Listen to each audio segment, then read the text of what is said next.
యెహోవానైన నేను మాట ఇచ్చి ఉన్నాను, దానిని నెరవేర్తును.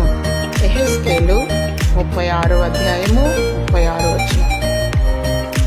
మన ప్రభు అయిన యేసుక్రీస్తు వారు నేను మారని మార్పులేని దేవుడను అంటున్నాడు.